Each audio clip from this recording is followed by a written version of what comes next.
affect and impact achievement on the different grade levels, and refining staffing allocations. At the middle school, the superintendent is analyzing the concept of split teams, and also the number of periods per day that middle school has right now. High school, with the review of mandated courses to make sure that we have the capacity to meet all those requirements, relative to staffing considerations, and analyzing again the number of periods per day. Administration is also being looked at. When we're looking at everybody and trying to do an overview of everyone in the district, of what they do and how they participate, of course we can't overlook the review and analysis of our administrative team, the function that they serve each individual to the group, and the structure that we currently have, to take a look at if there's anything that we can do to restructure or realign positions.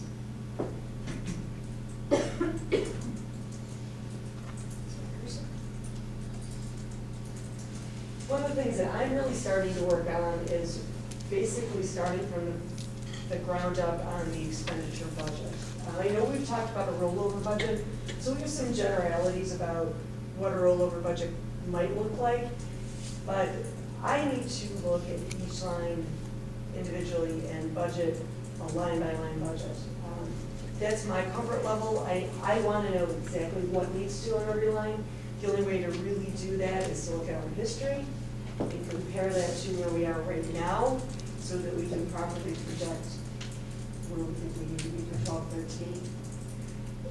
I'm reviewing all of our contractual increases. Those are things we've talked about a little bit in the past. Non-staffing related contracts, things that we're going to have to pay for,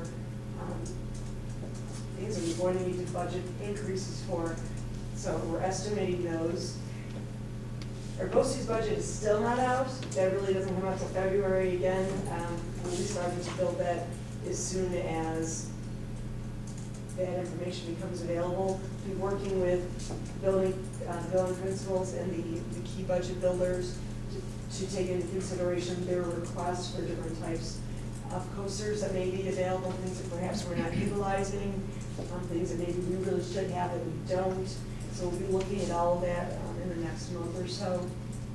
Kind of jumped ahead, I already did speak about the third bullet, the evaluation of the current 11-12 expenditures, what we had actually spent in 10-11, and how we think we're going to use it as a projection for 12-13.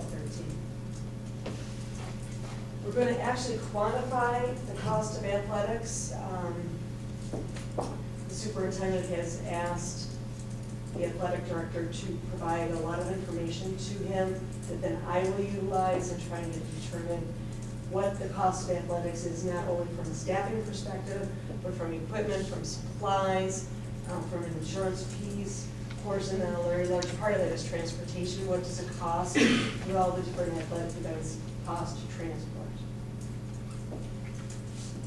But we're not going to just pick on athletics. We will look at the cost of transportation district-wide. In the future, one of our future meetings, we look to present to you information on all the different runs that we have, where do we go, what schools do we bus to, and what do these costs look like, and what can our projected cost be anticipated for 12-13.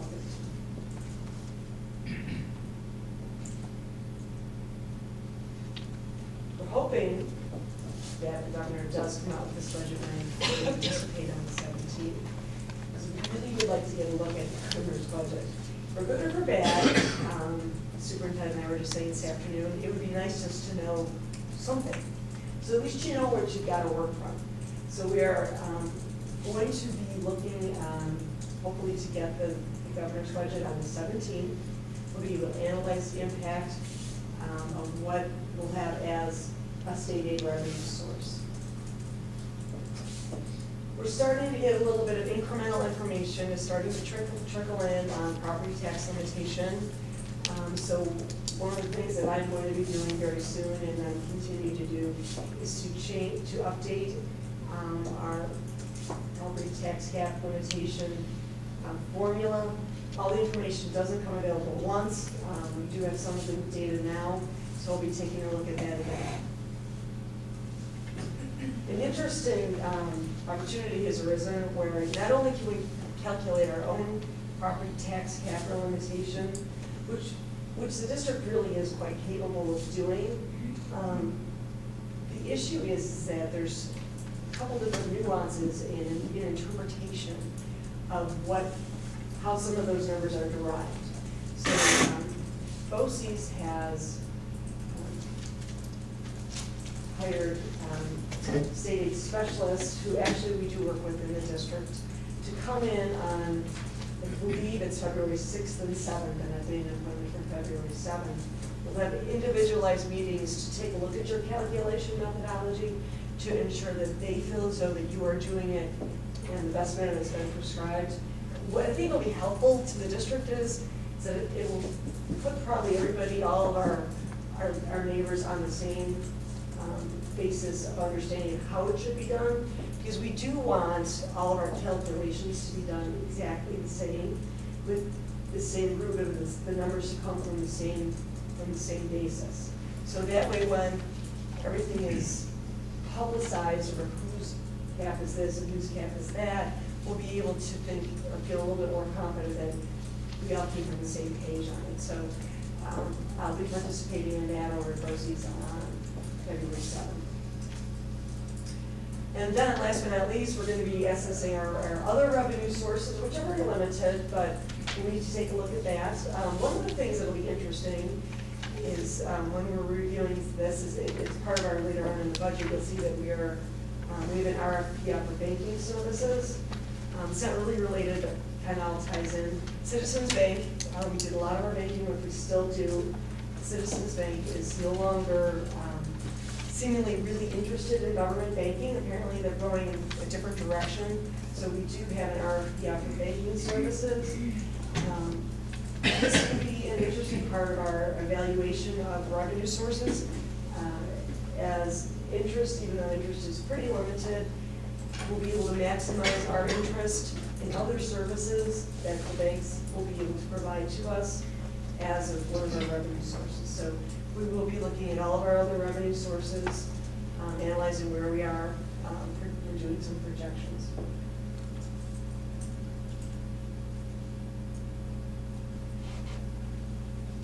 Our next steps will be that what I want to do when I spoke to the superintendent about this, most likely at our next meeting, I want to be able to provide to the Board of Education something that we're calling budget books. We want to be able to actually give you a binder, a book that we can provide specific data to you that you can all keep collectively, that you can bring to all the future budget meetings, so we can talk about things, and you'll have it all in front of you to refer to, add to as things change. The other thing we're going to do is we're going to provide similar budget books to principals and program directors. We'll be sitting down, going over their specific budgets with them. I can't speak to exactly how it was done in the past, but the superintendent and I have discussed this at length, and we do really want to make it an interactive activity. It's not really the right word. We want to make sure that principals aren't just given an allocation and ask them to divvy it up as they see fit. We want to sit down with them, and we're going to be doing that at our February ACM, I believe is probably when we're going to get it on the agenda. The budget builders, we want to have them participate from the bottom up to make sure that I know what they feel as though they need to have in their budget, that the superintendent can be an integral part of that process and say, okay, we agree we should have this, and maybe you don't need so much of that. So we'll be meeting with them too and providing to them budget builder books. What do you mean by budget builders? Budget builders are really anybody and in most cases, would be principals, but they would also be, like Colleen is considered a budget builder, she's a director. So anybody who's going to really be in charge of administrating a portion of the budget, takes ownership to a specific portion of the budget, is considered a budget builder.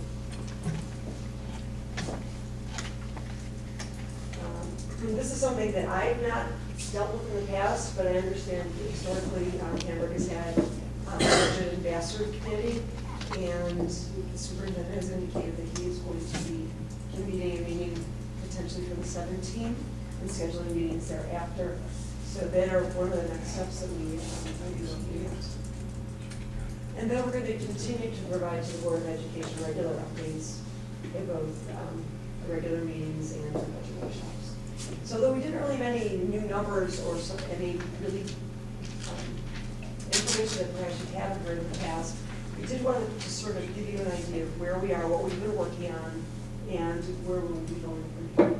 Do we anticipate having presentations at each school again this year, much as you did last year, Steve? I would expect that, yes. Once we get the state aid figures, then we're gonna have our revenue picture laid out so that we'll know what our exact budget gap is. And until we have that, and then in early February, if we do have a retirement incentive, we have more of the picture in terms of an expenditure reduction for next year. So as the information comes together, we'll be able to better assess where we are and then start making the presentations at that point.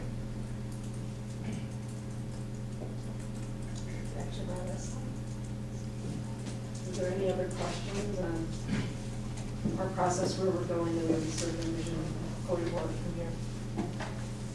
Great, thanks, Mark. Okay, thanks.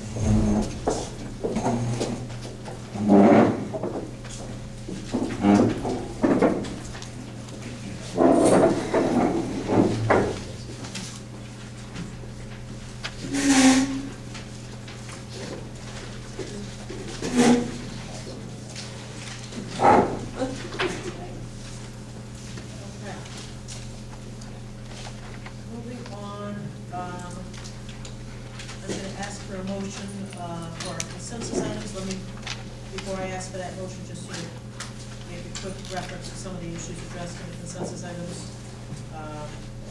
Minutes of the board meetings, some personnel items, a Wii game. Should I be specifically dating that one? That's a donation, yes. As a donation, that there was an actual.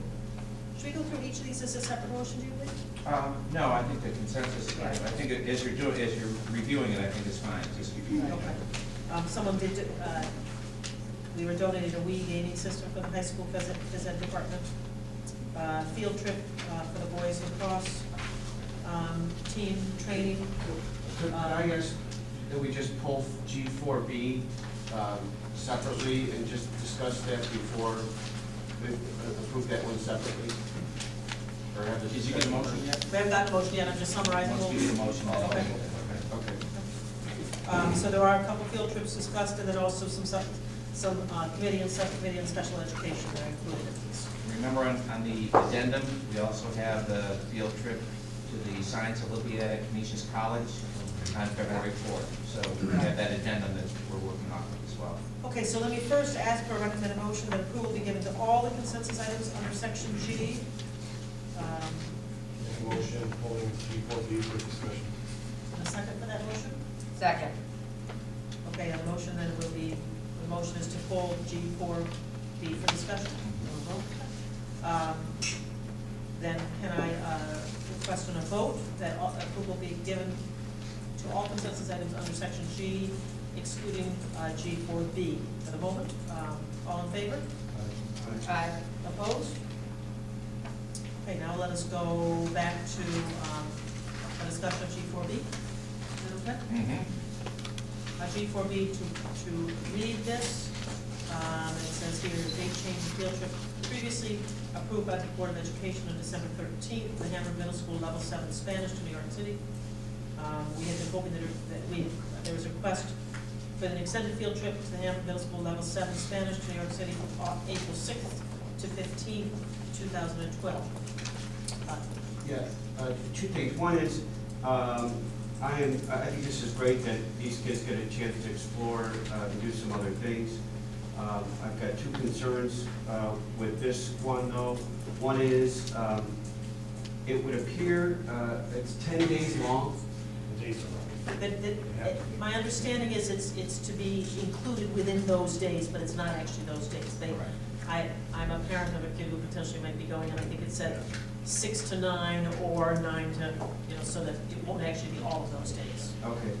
My second concern would be, it would appear that 40 children are going on this trip, is that right? Approximately?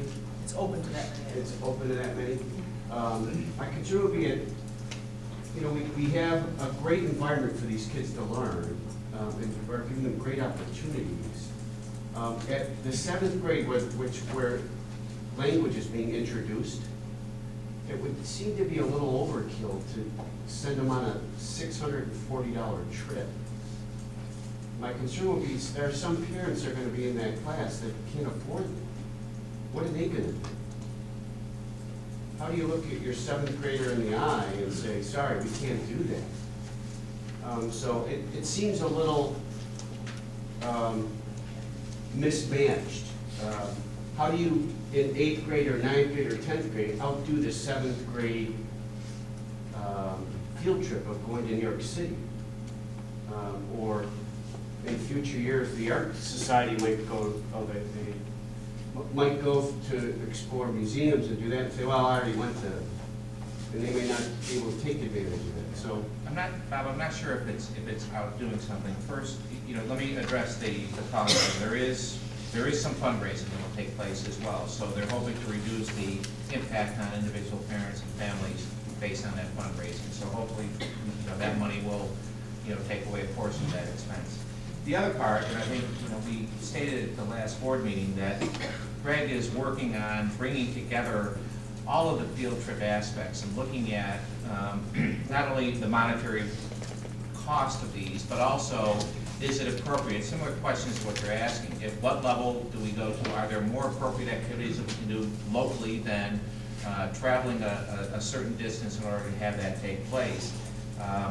But until we have that study done, it's hard to make a judgment on what's acceptable and what's not. So these trips have been successful in the past, and we're basing our recommendation on that past success.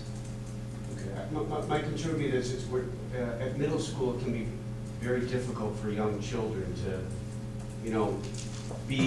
want to be one of the popular kids and want to be, one that who comes from a family that can afford to do that, but yet then there's some kids who can't afford to do that, and it creates this inequity that, that we as a district have to be sensitive to. Mm-hmm. And so, in middle school, I know that they had some of these trips, and one class went to Philadelphia, one went to Washington D.C., and one went on a whitewater rafting trip for a day. It just doesn't seem. What did those kids? Some of those kids felt. What did they do wrong that they didn't get to go on a 3-night overnight stay or? So I think we have to be. I'm glad Greg's looking into that, because I think there's a lot of inequity that we have to be sensitive to and that we're creating. I want these kids to learn. I want them to learn Spanish. They could go down to the Latin Institute on Elmwood Avenue and visit for free. I know in the past we did have where they had one of the senior class was going to do team building at the end of May at Cedar Point. I mean, we squashed that, saying that there's no team building when you got a couple weeks of school left. That's not team building, that's a party. But we need to make sure we. Well, we did do a questionnaire a couple of years ago, feeling badly about the same issue. What about the family that they have a band trip for $1,000 and then they have an NHS trip for $1,000? That was about fundraising. Are we doing too much fundraising? Because we answered, we participated in that survey as parents. It wasn't about, are we creating an environment that's creating inequity amongst our kids? Or are we creating an environment that isn't fostering what we really intended it to do? So I'm sensitive to that, and I think that's a good idea, but I'm glad someone's looking into it. I think we looked at it from the expense side. We need to look at it of the instructional benefit versus the loss of instruction. And you just kind of added a new dimension to it. Is it age appropriate, and are we setting kids up for other issues to deal with that they can't go? And we talked about informally about the parent that has 3 kids and they're all going 3 different places and they're all $650, you know, or they're the same child and they want to do all of those. Or the parents are going on vacation, but they can't because the kid wants to go to this thing with this trip that was supposed to be in. So we want to look at it more comprehensively to do that, but that, you know, even the one we did a couple of years ago, it takes time and just getting people Yeah. together, but I think we need to look at all the aspects of it, not just the expense, but you're right, a trip to Cedar Point in June probably isn't the best time to build a team, but, you know, and those kinds of things. you look at. Always thought through. And breaking traditions too. Yeah, well, that's the other thing, if we create this momentum of, well, the last year's class did it, so how do you? It's about the same as that every year, okay, kindergarten, you go to the zoo, first grade, you go to the music center, or whatever, however it goes.